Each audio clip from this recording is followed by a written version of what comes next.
ঘুষখোর নরেন্দ্র মোদীর বিরাট বড় সর্বনাশ করে দিল বিজেপি পার্টিরই বিদেশ মন্ত্রী এস জয়শঙ্কর। বিজেপি পার্টির বিদেশ মন্ত্রী এস জয়শঙ্কর নরেন্দ্র মোদীর ঘুষ খাওয়াকে নিয়ে যেই কথা বলেছে তাতেই নরেন্দ্র মোদী এবং বিজেপি পার্টি এখন কঠিন বিপদে পড়ে গেছে। নরেন্দ্র মোদী ভাবতে পারেনি যে বিজেপি পার্টির বিদেশ মন্ত্রী হয়ে তার ঘুষ খাওয়ার তথ্য ফাঁস করে দেবে আর বিজেপি পার্টি এবং নরেন্দ্র মোদীকে এত বড় বিপদে ফেলে দেবে। তো চলুন এই ভিডিওটি ধৈর্য ধরে শেষ পর্যন্ত দেখুন।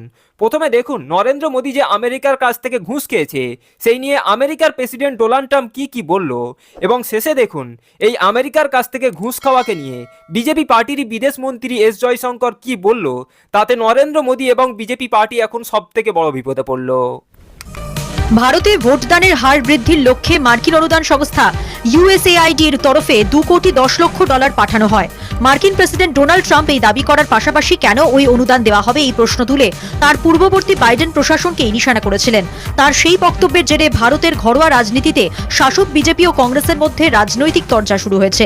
বিজেপির অমিত মালব্যের দাবি, ইউপিএ আমলে ওই নির্বাচন কমিশনার SY কুরেশির সঙ্গে ভারতে ভোট সংস্কারের স্বার্থে চুক্তি হয়।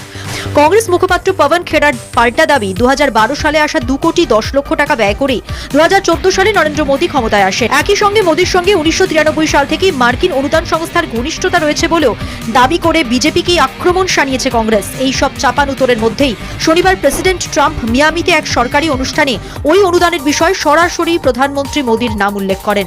তিনি বলেন, ভোটের হার বৃদ্ধির জন্য $2 কোটি 10 লক্ষ ভারতে প্রধানমন্ত্রী নরেন্দ্র মোদীর কাছে যাচ্ছে, কিন্তু কেন আমরা ভারতকে এই অর্থ দেব? স্বাভাবিক কারণেই ট্রাম্পের এই বক্তব্যে চরম বিড়ম্বনায় পড়েছে বিজেপি। প্রথমে বিদেশ মন্ত্রকের মুখপাত্র রণধীর জয়সওয়ালকে নামিয়ে উদ্ভূত পরিস্থিতি মোকাবিলার চেষ্টা করে কেন্দ্র। গত রবিবার এলন মাস্কের নেতৃত্বাধীন সরকারি দক্ষতা বিষয়ক বিভাগ ভারত সহ বিভিন্ন দেশে অনুদান পাঠানো বন্ধ করার সিদ্ধান্ত ঘোষণা করে।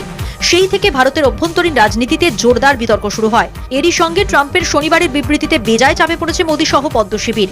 শনিবার সরাসরি মোদীর নাম নেওয়ায় বিদেশমন্ত্রী এস জয়শঙ্কর বিবৃতি দিতে বাধ্য হন। দিল্লি বিশ্ববিদ্যালয়ের এক অনুষ্ঠানে মিডিয়ার প্রশ্নের মুখে তিনি বলেন, বহু বছর যাবৎ ওই সংস্থা অনুমতি নিয়েই ভারতে কাজ করছে। ভালো কাজ করবে এই বিশ্বাসে তাদের অনুমতি দেওয়া হলেও তারা তা বজায় রাখতে পারেনি। বিষয়টি উদ্বেগের।